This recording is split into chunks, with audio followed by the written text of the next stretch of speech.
Krishna. Auf Englisch oder Deutsch? Hä? Schön wär's. Okay, ja. Hier liegt ein deutsches Buch. Wer braucht das? Kishore Kund Maharaji.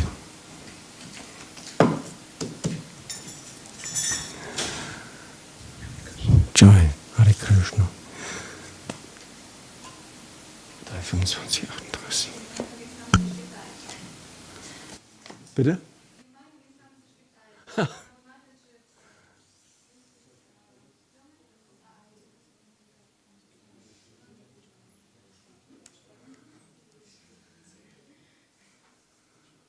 Who doesn't understand German? Yeah. So, we are reading in the third canto of Srimad Bhagavatam, in the chapter 25, entitled The Glories of Devotional Service, text 38. Nakarijin mat parasantarupi Matkarijin mat parasantarupi Nangsyanti no me nimishole diheti Nangsyanti no me nimishole diheti Yesham mahang priyatma sutascha Yesham mahang priyatma sutascha Sakha guru saurido daivam ishtam Sakha guru surido daivam ishtam Nakarichin mat parashantarupi Nangsyanti no me nimishole diheti Yesham mahang priya atma sutascha Sakha guru surido daivam ishtam.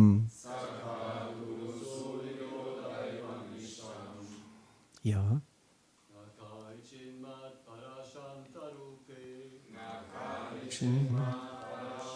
Tarupe.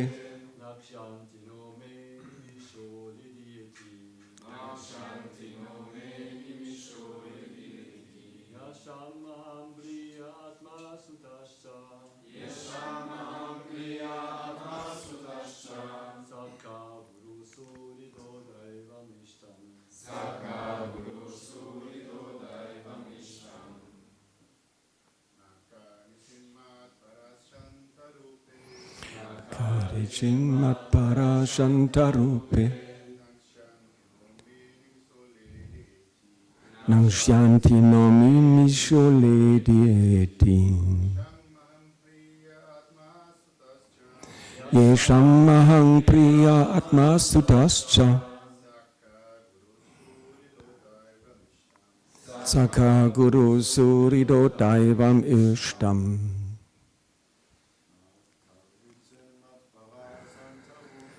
Nakarichin mat parashantarupe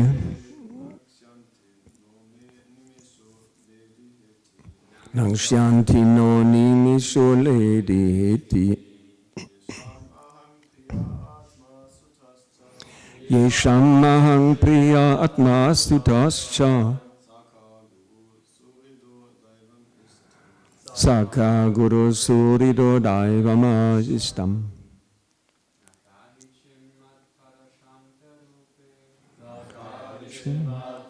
Shantarupi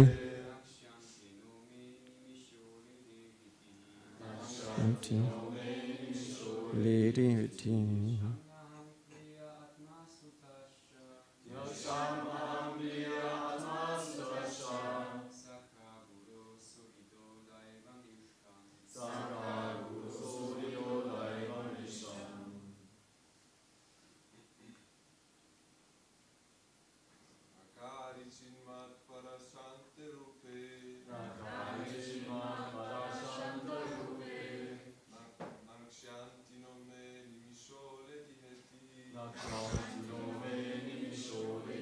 heti.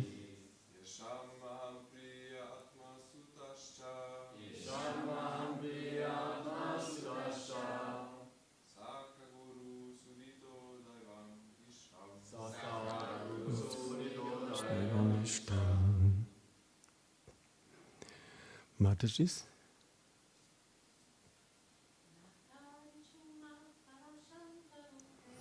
Nakari chinma parashanta rupe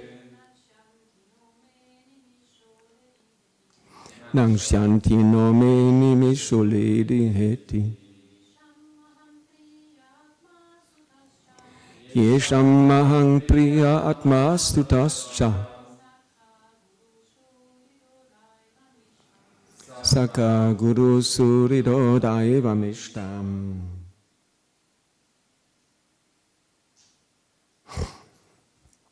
Na, not karichit, ever, matpara, my devotees, Shantarupe, O Mother, Nangshyanti, will lose. No, not me, my animisha, time, lady, destroys, heti, weapon, yesham, of whom, aham, I, priya, dear, atma, self, Sutta, son, cha, and Saka, friend, Guru, preceptor, Surida, benefactor, Daivam, deity, Ishtam, chosen. The Lord continued, my dear mother, devotees who receive such transcendental opulences are never bereft of them. Neither weapons nor the change of time can destroy such opulences. Because the devotees accept me as their friend, their relative, their son, preceptor, benefactor, and supreme deity, they cannot be deprived of their possessions at any time. Purport. The purport is a bit longer, but very nice. It is stated in Bhagavad Gita that one may elevate himself to the higher planetary systems, even up to Brahmaloka, by dint of pious activities. But when the effects of such pious activities are finished, one again comes back to this earth to begin a new life of activities. Thus, even though one is promoted to the higher planetary system for enjoyment and a long duration of life, still that is not a permanent settlement. But as far as the devotees are concerned, their assets, the achievement of devotional service and the consequent opulence of Vaikuntha, even on this planet, are never destroyed.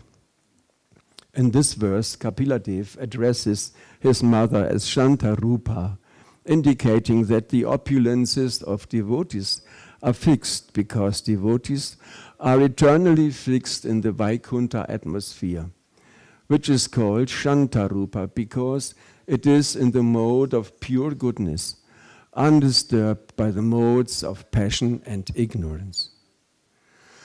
Once one is fixed in the devotional service of the Lord, his position of transcendental service cannot be destroyed, and the pleasure and service simply increase unlimitedly. For the devotees engaged in Krishna consciousness in the Vaikuntha atmosphere, there is no influence of time. In the material world, the influence of time destroys everything. But in the Vaikuntha atmosphere, there is no influence of time or of the demigods, because there are no demigods in the Vaikuntha planets. Here our activities are controlled by different demigods. Even if we move our hand and leg, the action is controlled by the demigods. But in the Vaikuntha atmosphere, there is no influence of the demigods or of time. Therefore, there is no question of destruction. I repeat. But in the Vaikuntha atmosphere, there is no influence of the demigods or of time. Therefore, there is no question of destruction. When the time element is present, there is the certainty of destruction. But when there is no time element, past, present, or future, then everything is eternal. Therefore, this verse uses the words nangshyanti, indicating that the transcendental opulences will never be destroyed. The reason for freedom from destruction is also described. The devotees accept the Supreme Lord as the most dear personality and reciprocate with him in different relationships. They accept the Supreme Personality of Godhead as the dearmost friend, the dearmost relative, the dearmost son, the dearmost preceptor, the dearmost well-wisher, or the dearmost deity. The Lord is eternal. Therefore, any relationship in which we accept him is also eternal. It is clearly confirmed herein that the relationships cannot be destroyed. And therefore, the opulences of those relationships are never destroyed. Sorry, I repeat. It is clearly confirmed herein that the relationships cannot be destroyed. And therefore, the opulences of those relationships are never destroyed. Every living entity has the propensity to love someone. We can see that if someone has no object of love, he generally directs his love to a pet animal, like a cat or a dog. Thus, the eternal propensity for love in all living entities is always searching for a place to reside. From this verse, we can learn that we can love the Supreme Personality of Godhead as our dearmost object, as a friend, as a son, as a preceptor, or as a well-wisher. And there will be no cheating and no end to such love. We shall eternally enjoy the relationship with the Supreme Lord in different aspects. A special feature of this verse is the acceptance of the Supreme Lord as the Supreme Preceptor.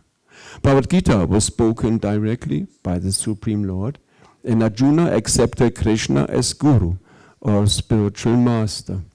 Similarly, we should accept only Krishna as the Supreme Spiritual Master. Sorry.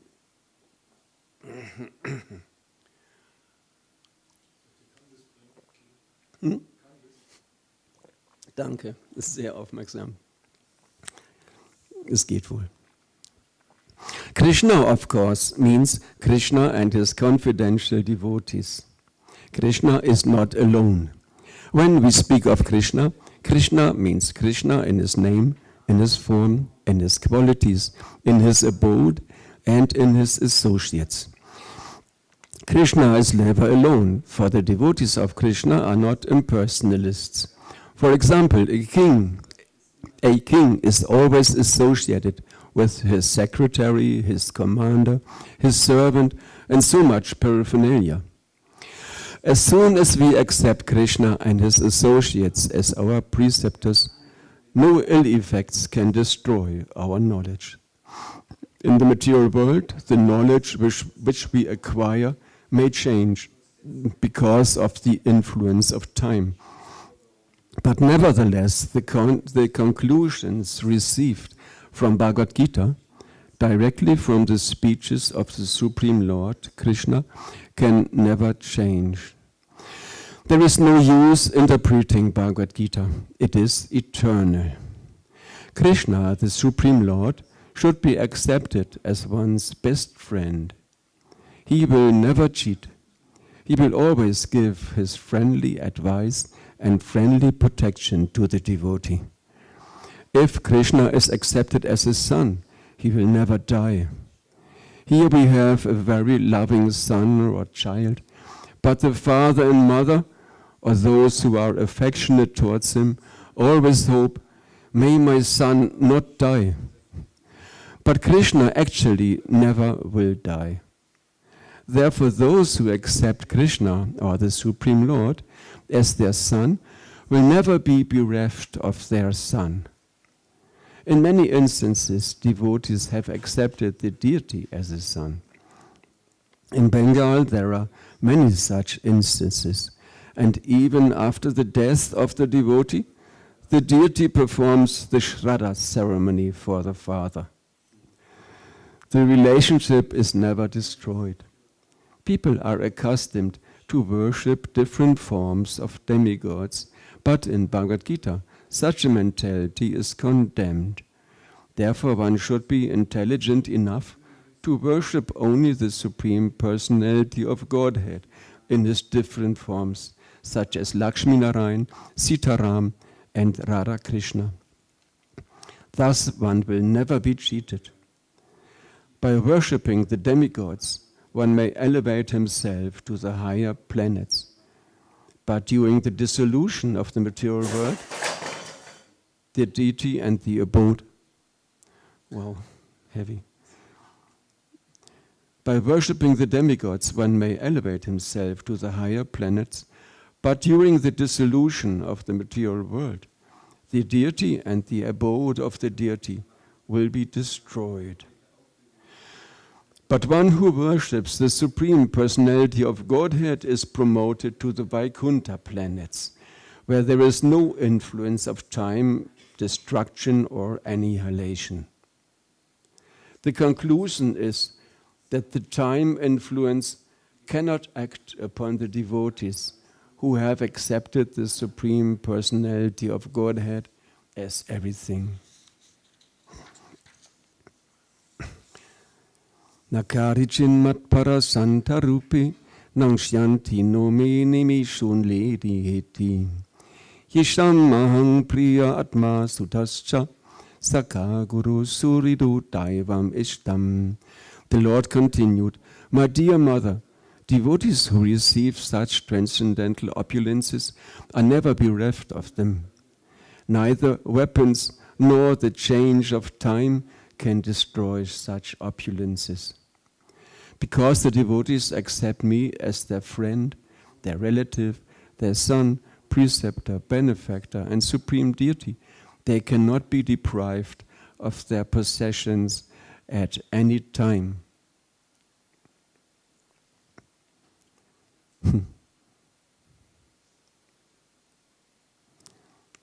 This means there's practically a lifelong guarantee. As long as we live, our relationship with Krishna is there. And also when this body dies, the relationship to Krishna will still be there. Krishna is waiting for us. In this verse, Kapila Dev explains to his mother that all the blessings or the opulences the devotees achieves are never destroyed. What are these opulences? Prabhupada describes the devotional service and the spiritual knowledge that we get from Krishna. This is eternal. Those are our opulences. In text number 33, 2 verses ago, there is a very nice translation. I read this also, please. Upon seeing the charming forms of the Lord, smiling and attractive, and hearing his very pleasing words, the pure devotee almost loses all other consciousness. His senses are freed from all other engagements, and he becomes absorbed in devotional service. Thus, in spite of his unwillingness, he attains liberation without separate endeavor. Liberation is just a side effect.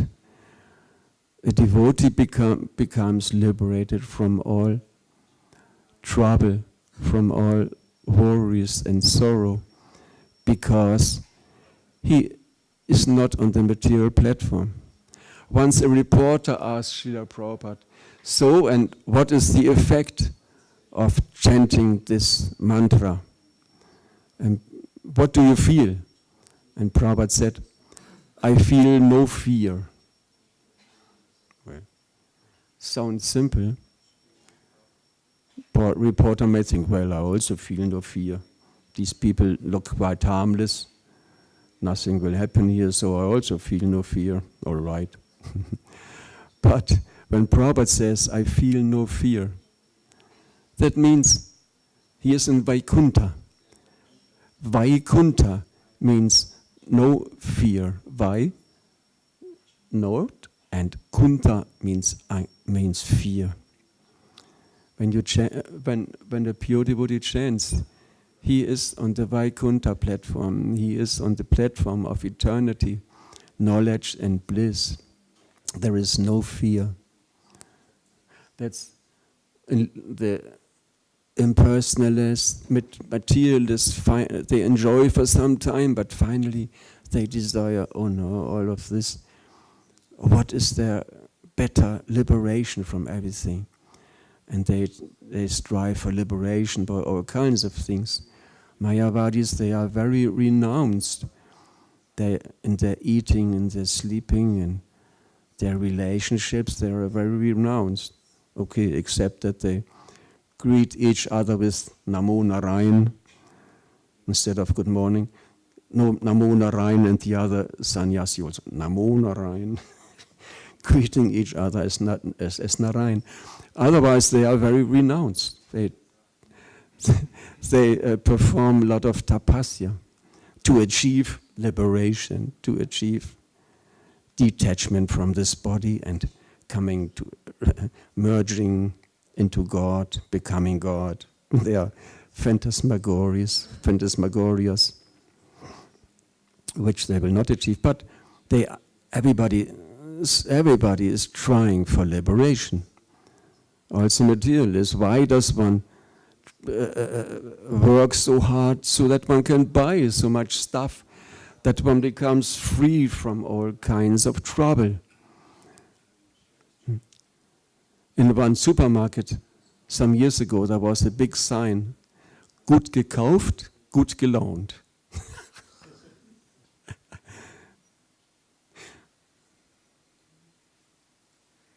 If you buy nice, you will feel nice.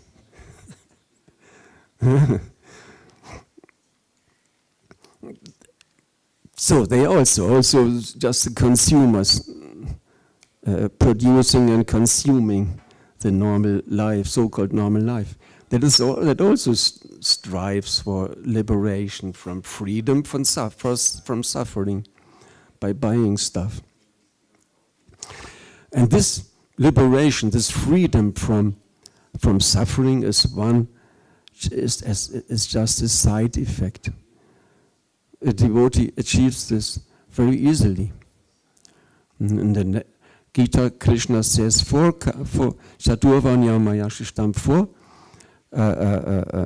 kinds of pious persons come to me. First,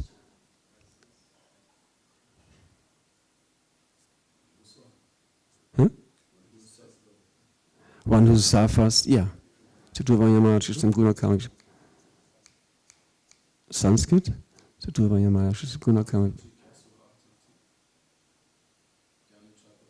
Ja, und die erste war die dritte.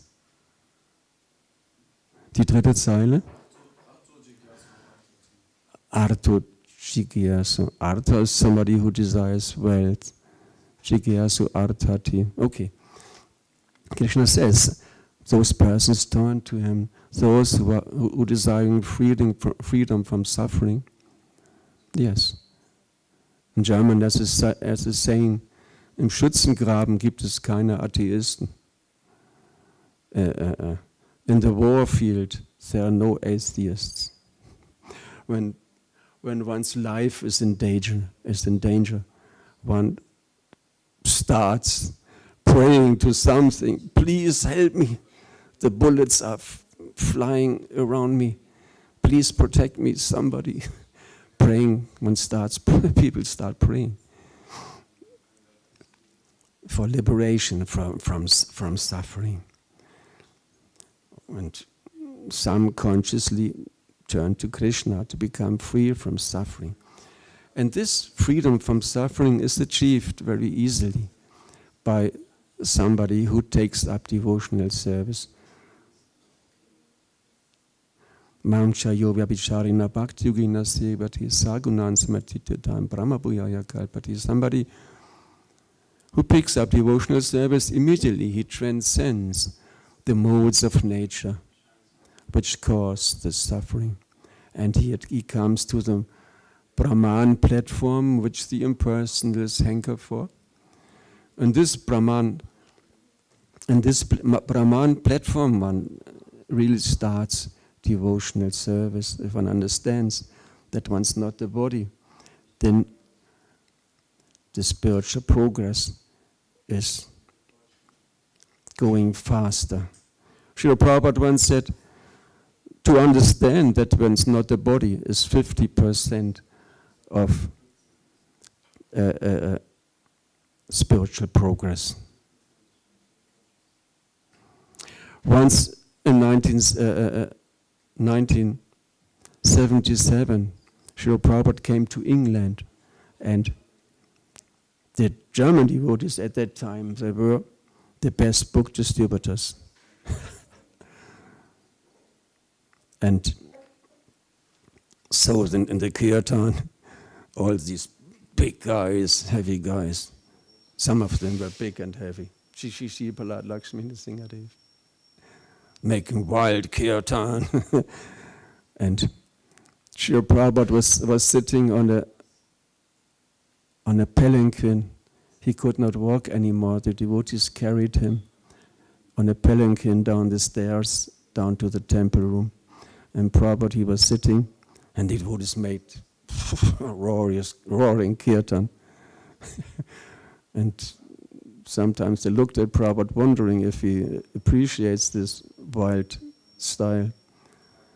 And then Prabhupada, he was sitting, and then at one point in time he started tapping his hand. And then they saw this, and then they got really enthusiastic. And then Prabhupada asked for the German devotees to come to his room. And Prabhupada asked, so, do you know the philosophy? One devotee said, Yadadeka Tarika Krishna Upadesh. Another one said, Sarvadaman Parityaja. Prabhupada said, yes, that's nice. But first of all, you must understand that you're not the body. Simple. We realize that we're not the body. That means we achieved the Brahman platform. And that means freedom from suffering. In India, there's a saying, the worst thing that may happen is the death. And even death is not so heavy. It's not so bad. So why worry? In one class, I heard Prabhupada saying, death means just sleeping for quite some time. And I said, okay, sounds good. I have some sleeping disturbance. I thought, oh yeah, sleeping for some time. Not bad. No problem.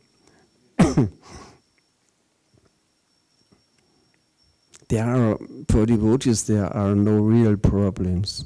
He is engaged in Krishna service, and all the problems, they become quite relative. If one has our priorities change, when the most important thing is our service to Krishna, then everything else becomes, well, quite less important than our problems. Oh, my hair are falling out, or oh, my hair is getting gray, or things like this. That becomes quite unimportant. One knows, oh, my hair is falling out, nice. Hair is muchi, so the less hair, the better. No problem, and we shave anyway. No problem. For materialists, it's a big thing. They buy wigs and have their hairs transplanted in the front of their head, and things like this. If one identifies with the body, there are these problems of the body. His devotee doesn't have these problems. Doesn't matter. He knows this body is getting old anyway, and you can't change it. You can't turn the time backwards, and you have to get used to it. This body is getting old, and after some time, you also have to leave this body. And the materialist, he doesn't know. There is the fear. If he has a little brain, if he didn't spoil his brain completely, somebody who has half a brain, he knows, well, death. Then what's next? What comes? And all the achievements, big car, big house, big family, or everything will be lost. But a devotee knows, well, death, that's no big problem. Next lifetime, if I'm lucky, and if I'm able to think of Krishna at the end, when I leave this body, then maybe Krishna will allow me to go back to him. No, Prabhupada, his first magazine, Back to Godhead, that is the motto. And Prabhupada promised, if we follow this process, chant 16 rounds, we will go back to Krishna. There's no problem.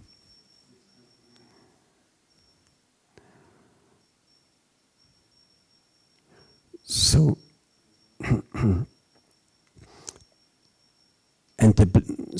this liberation is one benediction that one gets just as a side effect. But all the opulences, the spiritual opulences that Prabhupada writes about, they are eternal. Kapila Dev explains to his mother, all the achievements of a devotee, they are eternal. Prabhupada writes so nicely, if we accept Krishna as our master, as our friend, as our son, as our beloved, this relationship is eternal. In one old German Back to Godhead, there was an article, and it's written, all these relationships in the material world, they're all temporary and imperfect. Only the relationship to Krishna are perfect. Prabhupada explained here. If we accept Krishna as a son, Krishna is a son who will never die. Prabhupada describes, parents are always afraid that their son may die, that their child may die. And also, Mother Yashoda, she was always afraid that something might happen to Krishna. But nothing happens to Krishna. Krishna makes everything happen. Now, these famous incidents. Once Kalia showed up in the Yamuna, and the cows and calves, they drank the water, and they all died. And Krishna came, He saw his friends and the cows and calves lying dead. And he saw Kaliya, this horrible snake. And Krishna, he jumped on the head of Kaliya. And Kaliya with another head tried to bite Krishna. Krishna jumped on that head, and then another head came. And Krishna jumped on that head. And the heads coming from all sides. And Krishna, he was dancing. There's one record, it's called Dancing on the Heads of the Serpent. Krishna, he was dancing on the heads of Kaliya, jumping from head to head. And then he started to kick heavier. And Kaliya finally, he started spitting blood, and he hardly could raise his head to bite Krishna. And then Krishna, boom, stepped on it again. And then finally Kaliya was completely finished. And Krishna, and then the wives of Kaliya came up to the surface, and they were pious ladies. And they asked Krishna to desist from punishing her husband any further, and Kaliya also. He surrendered. And Krishna, he released him, and Kaliya disappeared. When Mother Yashoda came to the Yamuna, they said, Krishna, he's fighting with the snake. What?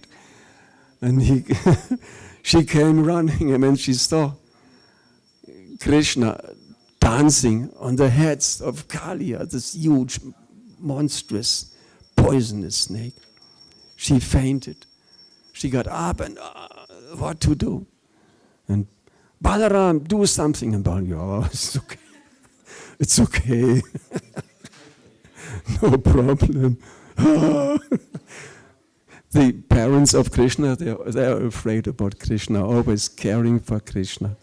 But there's no reason. Krishna will never get hurt, or he will never die. Krishna is a friend. Krishna is the perfect friend, which we may think of and hanker for. Krishna is the perfect friend. He will never let us down. He will never cheat us. He is our eternal well-wisher. He is in our heart anyway, all the time. Krishna is in our heart, and he's watching everything we do. I heard a class. Sometimes we have been in a hawk's body, running around, looking for something to eat. And Krishna is sitting in the heart, watching. And we as hawks run. Hey, somebody there. In the field. And they run and run. And the person, he has a stick with him, he knows, and he wards off the hawks until he finished his business. Lota, and it washes his hands in the earth and leaves, and then the hawk, feast. Jump on this fresh stool. Sometimes when you go through the pedestrian areas, there are these small shops where they're also frying these brown sausages on the fire. Bratwurst, these fried sausages, and they look like stew. And people go, and people are so ignorant, they go and buy this. In German there's a saying, egal, ist ja Wurst. Doesn't matter. Anyway, for the sausage. That means all the things that they cannot sell, they just turned it into a mush and press it into this skin thing, skin tube, and then nobody knows what it is, and then they just stir fry it They just fry it on the fire, and people, oh, more ketchup, please. It's horrible. It's horrible.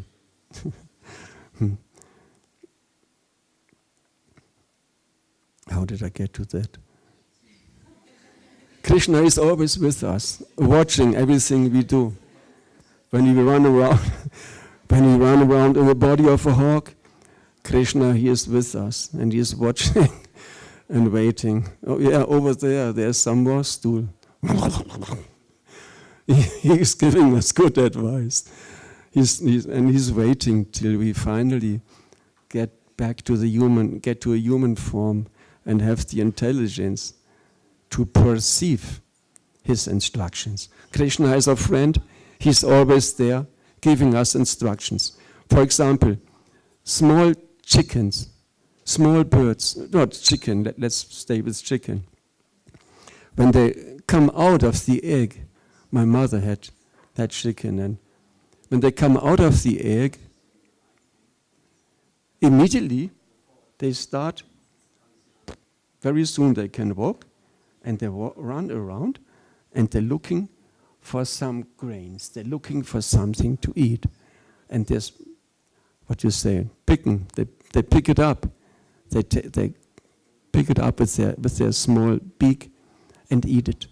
Run around looking for something more to eat. Where do they know this from? Scientists call it instinct. But instinct, they cannot explain what instinct means. Instinct is just another word for don't know. Nobody knows. Nobody can understand.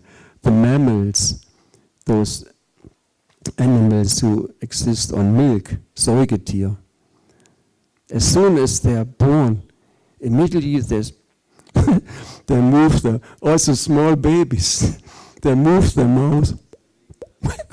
I saw Chaitanya Gomara's small son. Now he's not a baby, and moving the mouth, and they're looking for something to drink, for milk to drink from the mother. Immediately they start searching.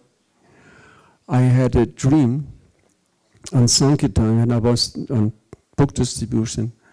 One night I dreamt I was in the body of a small furry. I had a small furry animal. And together, I don't remember, I think it was a dog or cat. And together with my brothers and sisters, we were trying to drink from the mother, looking for the teats of the mother to drink milk. And I thought, oh yeah, that would have been my next lifetime, most likely. Now, hopefully not anymore. But Krishna is there, and he directs the ways of all living entities, gives them the intelligence to a small bird, to a small baby, to look for their food. And later on, Krishna gives instructions. Sometimes we feel these instructions. This is the voice of conscience. Huh?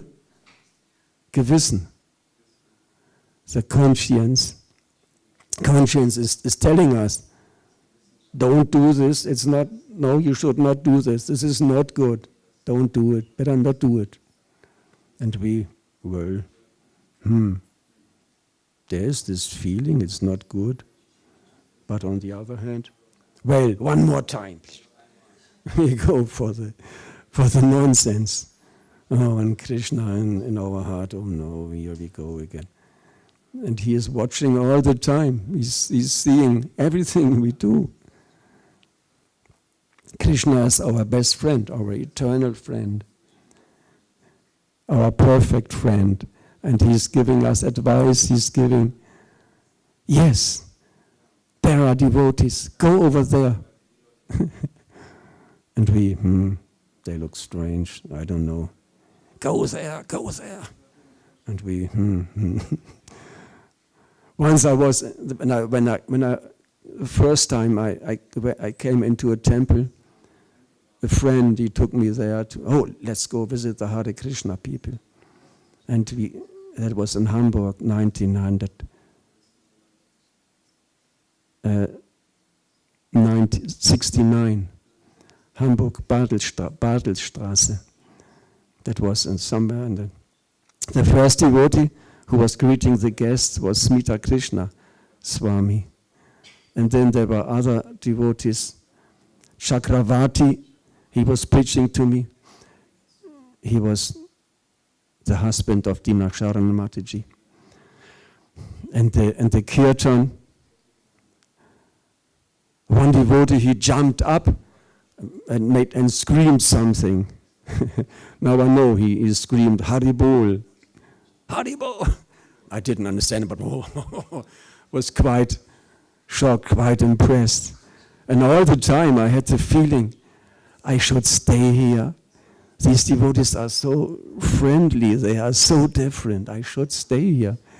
The Super Soul was telling me, stay here, stay here. But I was afraid. No, I have to bring back the car to my parents. I cannot stay. I have to bring back the car. So I left, and it took some more years till finally the devotees took me to the temple. Krishna is always with us. He is our perfect friend. And I made some notes. I don't remember what was just talking.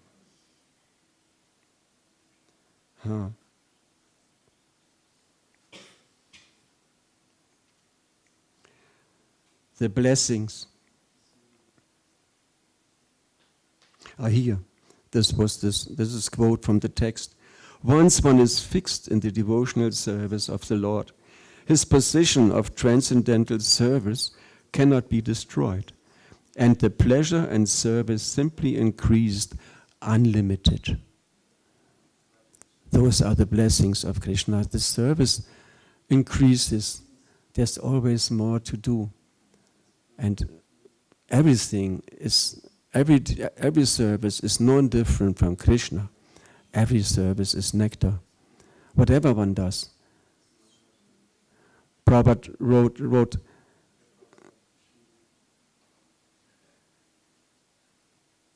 it is our duty to perform our service with love and devotion.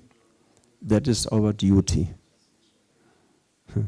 Whatever we do, we should do it with love and devotion. That is Bhakti Yoga. And this, and the taste for our service, it will awaken and it will increase more and more. In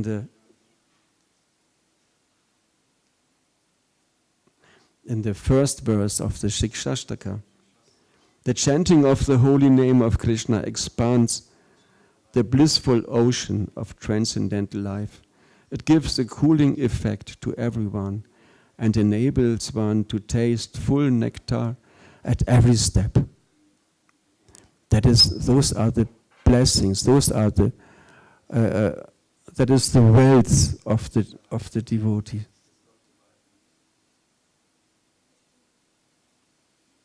Well, how did Prabhupada express? I don't find it. Those are the blessings, the blessings of Krishna, which are eternal. Achievements of materialists, they are not eternal. If you work hard or if you worship the demigods, even go to the higher planetary systems where one enjoys immensely, it has an end. Brahma bhuvana loka punaravadhino juna mama pechatu kauntiya punaja manavityate. All planets in this material world are planets, from the lowest planet to the planet of Brahma, are places of suffering where repeated births and deaths take place. But somebody who achieves to my realm, he will he will never take birth again. Yes.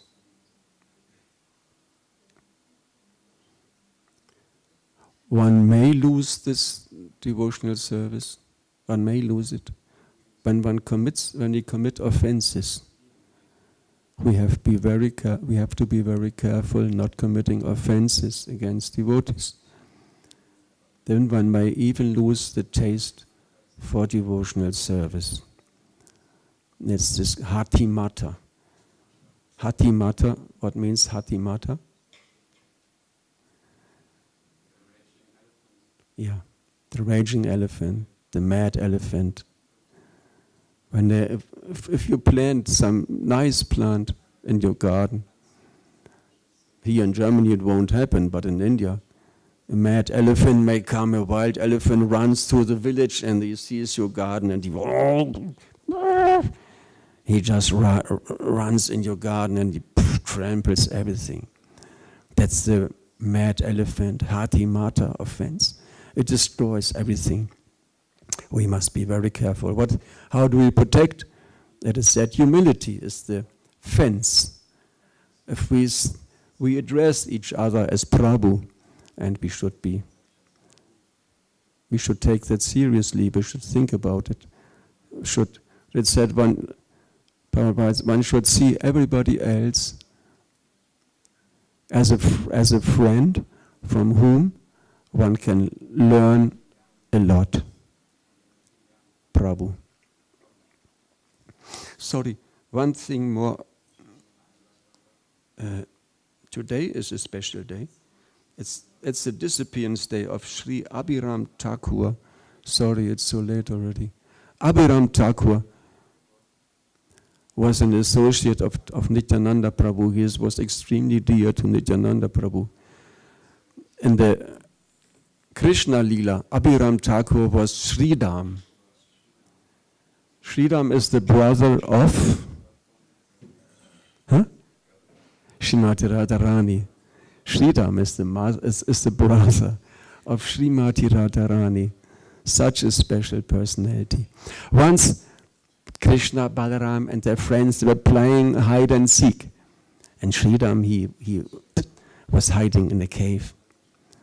And then Krishna, he said, hey, let's go to Nadia, down to Nadia, and perform our pastimes, our play as let's perform the Chaitanya Leela there. Let's play like that for some time.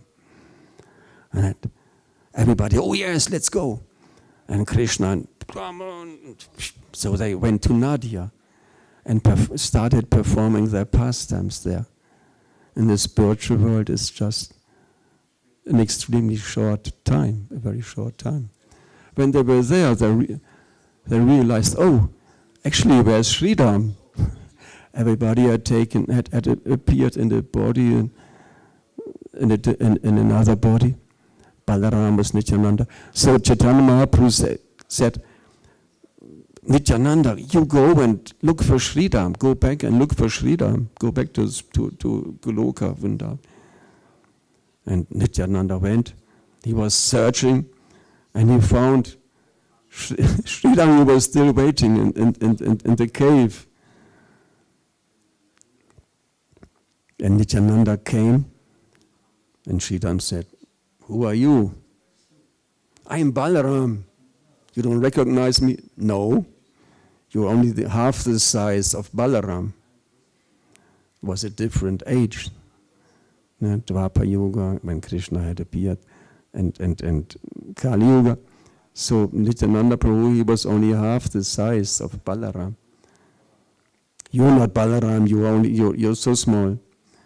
And Nityananda Prabhu said, okay, if you just run away, and if I can't catch you after 10 steps, then I'm not Balaram, but try it. Okay, Sridham. He ran away, and Nityananda immediately he caught him. I am Balaram. So just come. We went to Nadia to play. Sorry, we forgot you. But still, come with us, come with me. Let's go to Nadia. Let's play there, Chaitanya Lila. And Sridham, no, I'm not coming. He was sour. But he agreed finally to come along as an expansion. One expansion of him came with Nityananda Prabhu. And this expansion is Abhiram Thakur in Chaitanya Lila. He was in a quite angry mood. He was angry quite easily. And he had a whip with him. This whip was called Mangala. And if he got angry and hit somebody with his whip, this person immediately experienced Krishna Prema, was immediately in ecstasy. So, to make sure, Abhiram Thakur, he had, later on he had some disciples. The most famous disciple of his was Srinivas Thakur, disciple of Abhiram Thakur. So, the disappearance day of Abhiram Thakur, of Srimati Radharani's brother. Is there any question? Yeah, Prabhu. Srinivas Thakur means Srinivas Acharya? Yeah, Srinivas Acharya. Yeah, Narottam. Because they were Narottam Das Thakur, Shyamananda Pandit, and Srinivas Acharya. They were those. Yeah, yes. But he was the disciple of Abhiram Thakur. In the it's written there, Prabhupada, in this. It's written there, practical. There's a Vaishnava calendar. Abhiram Thakur, interim. He was not an initiated disciple.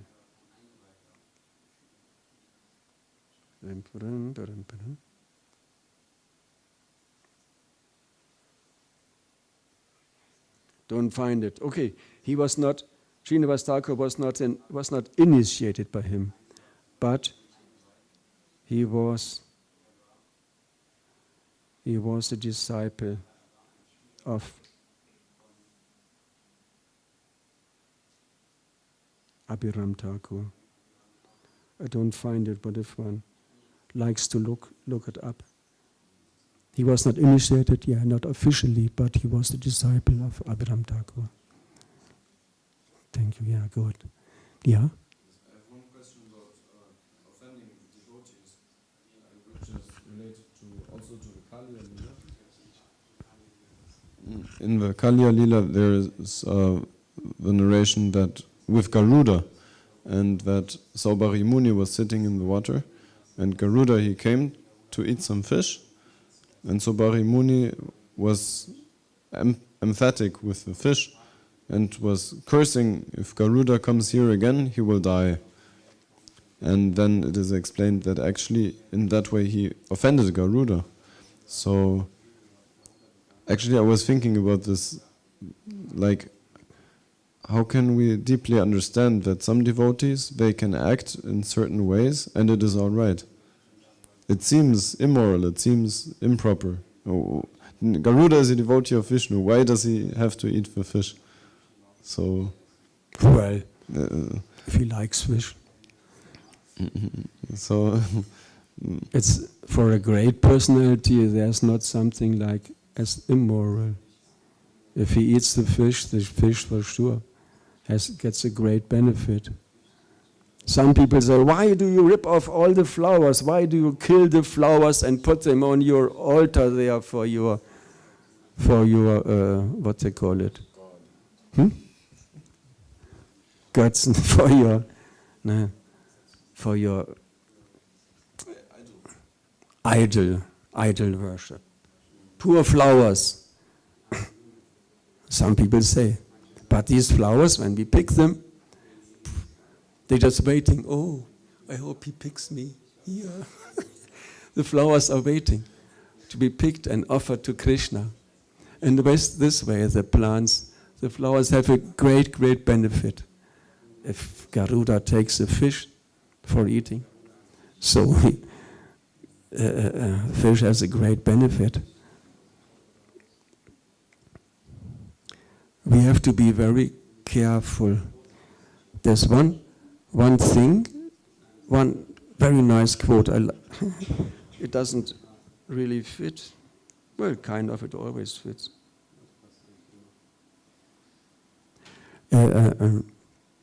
Formerly, when I was distributing books, I was thinking of this. Also later on, when I was collecting, I was thinking of this. How does it, in English I have it, unless one is sufficiently protected by the Lord, he may fall down from his spiritual position. Therefore one has to pray constantly to the Lord for protection and the blessing to carry out one's duty. Im Deutschen, solange man nicht vom Herrn genügend beschützt wird, mag man von seiner spirituellen Stellung herunterfallen. Deshalb sollte man ständig zum Herrn um Schutz beten und um die Segnung, seine Pflicht erfüllen zu können. Eine Zeit lang dachte ich, seine Pflicht erfolgreich erfüllen zu können. Aber man sollte deswegen ständig zum Herrn um Schutz, man should constantly pray. Therefore one has to pray constantly to the Lord for protection and the blessing to carry out one's duty. Once Srila Prabhupada, was in the class, he was saying, well, if you're not careful, you may fall down. But I will never fall down. And the devotees, of course, they think, yes, Srila Prabhupada, the beauty, he will not fall down. After the class, Srila Prabhupada was standing in front of the deity and he was praying to the deity. And afterwards, a devotee, he came to Prabhupada, oh, Srila Prabhupada, excuse me, but would you kindly tell me what, if it's not improper to ask, would you tell me what you were praying to the deity? And Krishna said, and Prabhupada said, I was praying to Krishna that I may never fall down. And the devotee said, but Prabhupada, in the class you said that you will never fall down. And Prabhupada said, yes, because I always pray to Krishna to never fall down.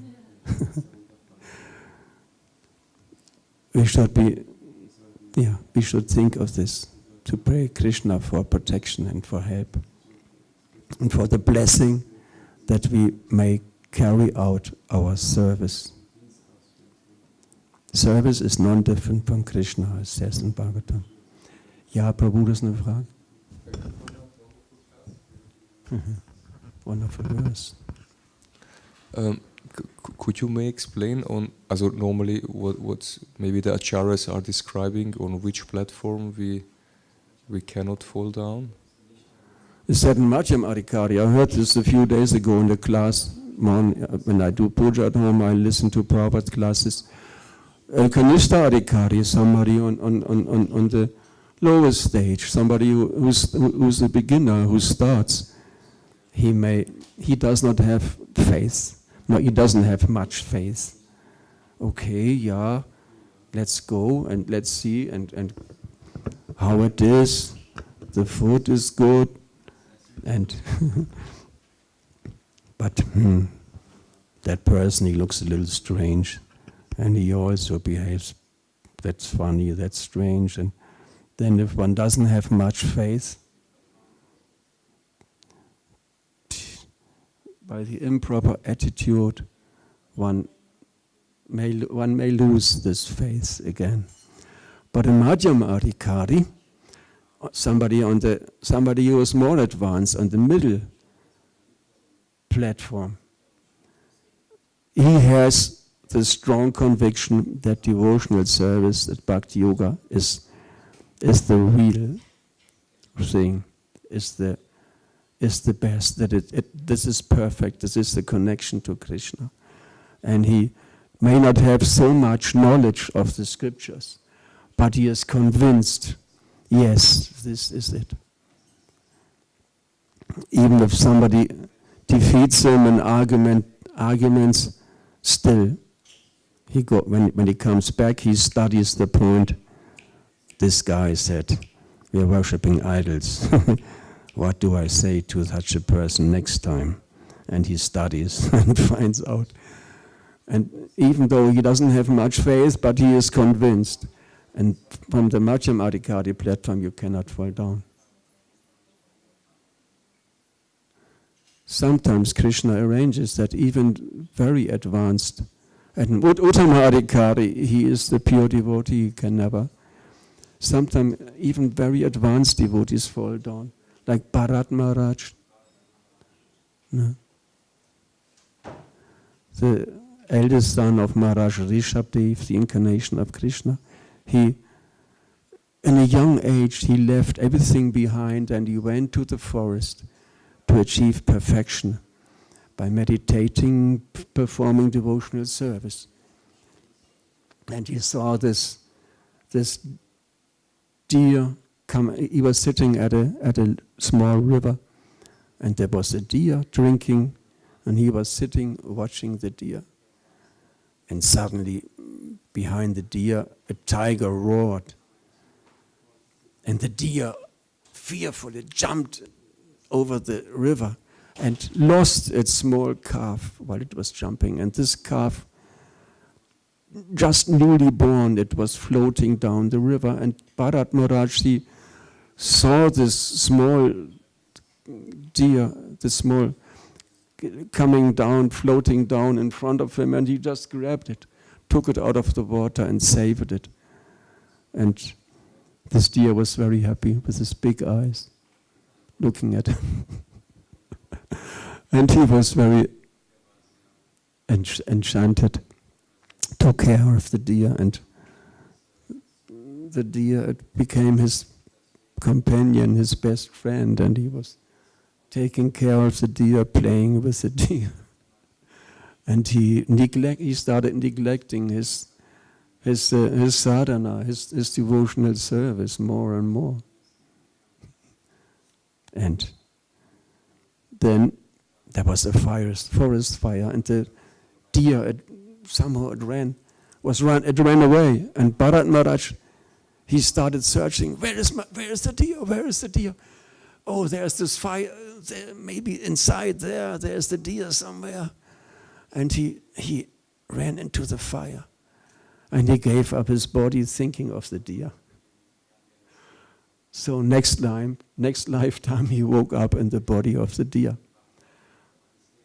But because he had been an almost pure devotee, as a deer, he could remember his last life as a devotee, and to go on performing his service, he went to places where great sages assembled, and he listened to the Krishna Katha.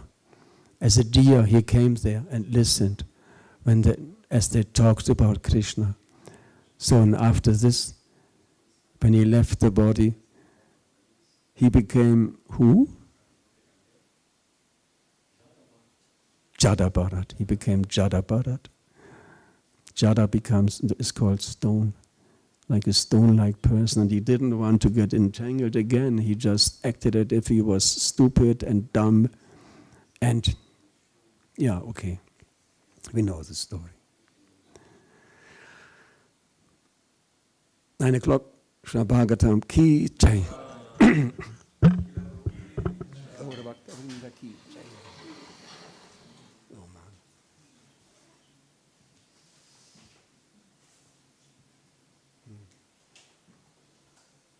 Ananya Shintayanto, ja, mal. Das wollte ich noch zitieren, aber anyway. Extra noch mal wiederholt und gelehrt.